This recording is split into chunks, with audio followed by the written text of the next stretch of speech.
Welcome to the CQ Center Values video.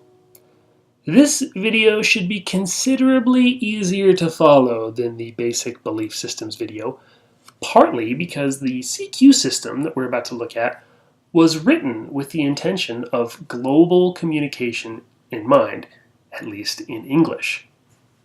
The CQ Center, or the Cultural Intelligence Center, conducts ongoing research and offers organizational coaching and personal certification in several areas. I have actually been certified by the Cultural Intelligence Center to use this values assessment. There are 7 value spectrums, or 14 values, that the CQ Center uses and measures. 1. Individualism versus collectivism. 2. Low power distance versus high power distance. 3. Low uncertainty avoidance versus high uncertainty avoidance. 4 is cooperative versus competitive. 5 is short-term versus long-term. 6 is low context versus high context. And 7 is being orientation versus a doing orientation. Let me compare all of this to the basic belief systems that we just went over in the last video. The first 2 spectrums here, with the red arrows, are not mentioned in the basic belief systems directly. Number 5, the short-term versus long-term orientation, next to the orange arrow, is almost the same as the time versus event orientation in the basic belief systems. But the rest of the spectrums in the CQ system are somewhat overlapping with those that we found in the basic belief system. However, they are still distinct. I actually want to begin with some strengths and weaknesses of the CQ Center values. Starting with the strengths, the system is a bit more academic and empirically validated compared to the basic belief systems, which relies more on expert judgment. The value categories of the CQ system are also much simpler to understand, and the language is less technical. But the number of values also allows for greater distinctions than, say, the guilt, shame, fear system does. Unlike any system we have looked at so far, the CQ system aggregates values according to 10 global cultural clusters. These clusters are largely, though not entirely, defined by geography. They were actually identified in what is the largest study or group of studies on culture and leadership ever done. They're known as the Globe Studies. The U.S. majority cultural values fall into what is called the Anglo cluster in the Globe Studies, while 2 other clusters, called Latin Europe and Latin America, represent the original cultural values of those regions. Of course, this is an approximation. Not everyone in Latin Europe or Latin America holds the same values. And when people immigrate to the U.S. from these regions, generational differences often explain value shifts. Still, the CQ system allows us to approximate differences between U.S. majority culture and U.S. Hispanic and Latino cultures more accurately than the basic belief system allows. In fact, I'll point out the differences between cultural clusters as I go over this system in just a moment. I can administer the CQ value assessment for you, and the assessment is much more professional and helpful than the basic free system that you'll find, such as the model of basic values. In terms of weaknesses, not only does the assessment cost around $15, but The cost actually varies based on other purchases that you can also make through the CQ Center, such as a cultural intelligence assessment or even an unconscious bias assessment. You also can't take the assessment alone online. You actually need a certified CQ facilitator like myself just to gain access. And this typically means that you have to participate in a group assessment process, which can take more time. Additionally, the CQ Center Values Assessment is really focused on the international business market, so it is not built specifically with contextualized ministry in mind. But that's not to say that it's not still helpful.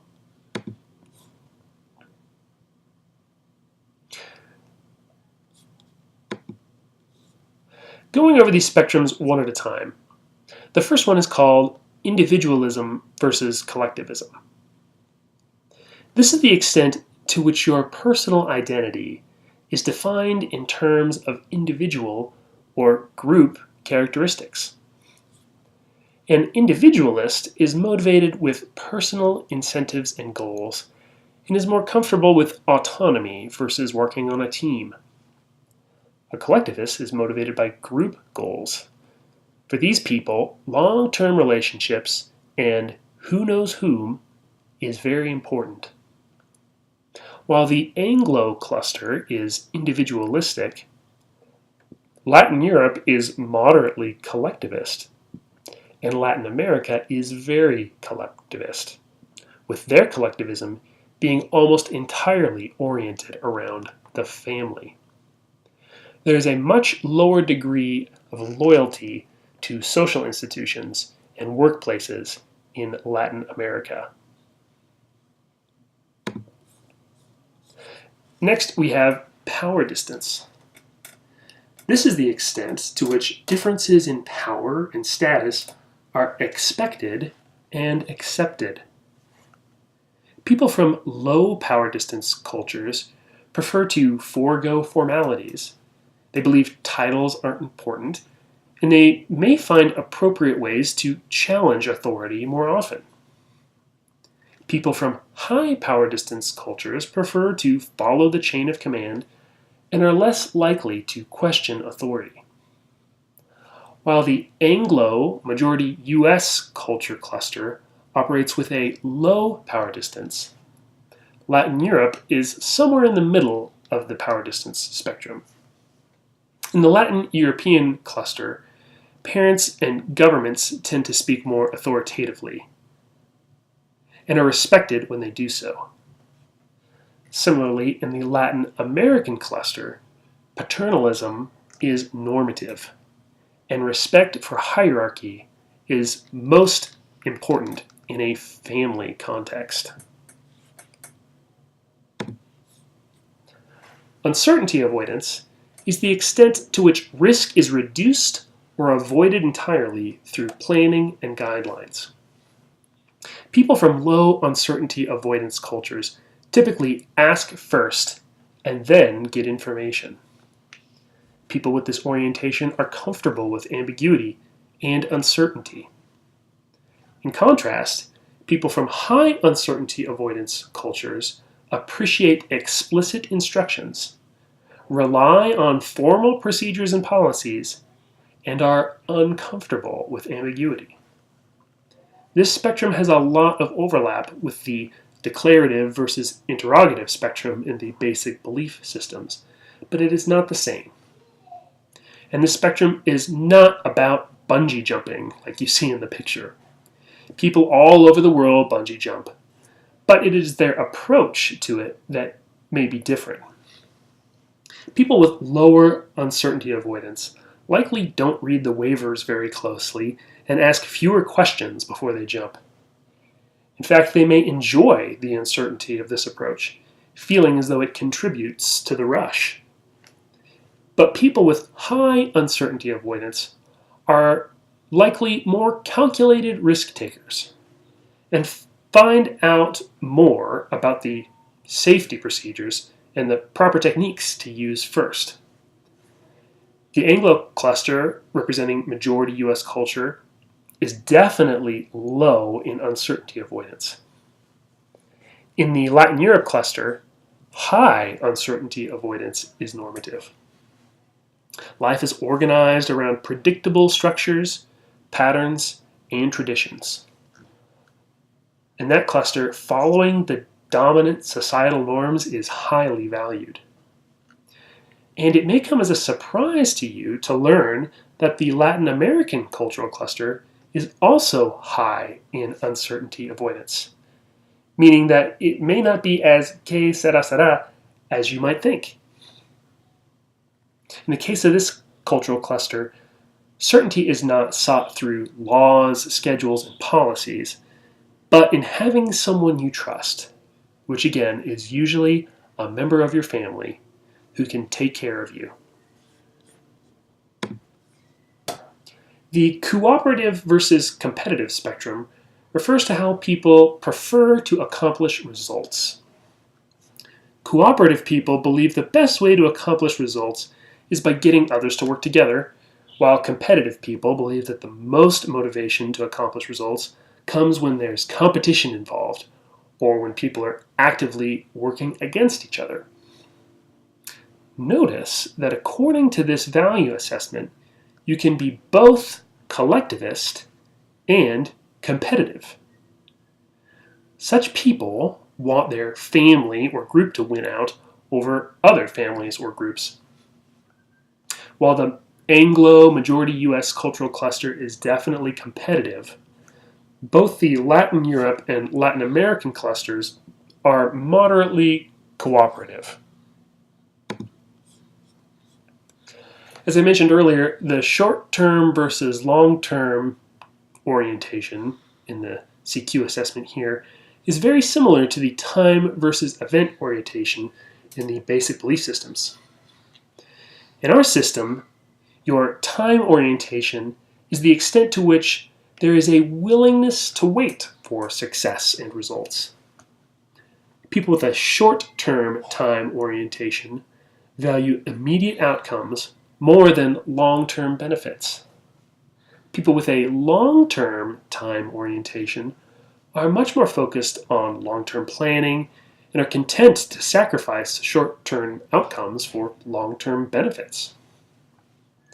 The Anglo culture of the majority US has a short-term orientation, while the Latin Europe and Latin American cultural clusters are both somewhere in the middle between the short-term and long-term orientations. Context is the extent to which communication is indirect, and the degree to which the context is used to provide meaning. People with a low context orientation value direct communication and believe people should, quote, say what they mean and mean what they say. But people with a high context orientation pay attention to what isn't said as much as they do to what is said. These people put a great deal of attention on where others are seated and perhaps how they are dressed. High context people and cultures are good at, quote, reading between the lines. This is one of the cultural differences behind points of conflict for many multicultural teams, both inside and outside of Crew. The majority culture of the US, represented by the Anglo cluster, has a low context orientation. The Latin Europe cultural cluster has a medium context orientation, and the Latin American cluster has a medium-high context orientation. Being versus doing is the extent to which you derive meaning from activity and being productive. People with a strong being orientation work to live, whereas people with the strong doing orientation live to work. This spectrum is very similar to the goal versus interaction conscious on the basic belief system, but again, it's not the same. The majority US culture, represented by the Anglo cluster, with their mantra that actions speak louder than words, has a strong doing orientation that is closely tied to its competitive orientation. The Latin Europe cultural cluster is equally oriented toward being and doing. Your family name, your wealth status, and your education are all part of your being in the Latin Europe culture. And to borrow language from the basic belief systems, this is all related to the idea that prestige is ascribed to you, not necessarily achieved by what you do. This cluster also displays their being orientation in contrast to the Anglo culture by placing a higher priority on enjoying life. This is most clearly seen in eating habits, where meal times often exceed 2 hours and serve as extended conversation time with friends and family. The Latin American cultural cluster is one of the highest being-oriented clusters in the world. This emphasis on enjoying life through meal times is even more expanded. And family also trumps work. In fact, in this cultural cluster, supervisors are often expected to attend the family functions of their own employees. Nepotism, which is often viewed as unethical in the Anglo business culture, is not seen under the same ethical judgment in the Latin American cluster. Many Hispanics and Latinos in the US are among the hardest working people I've known.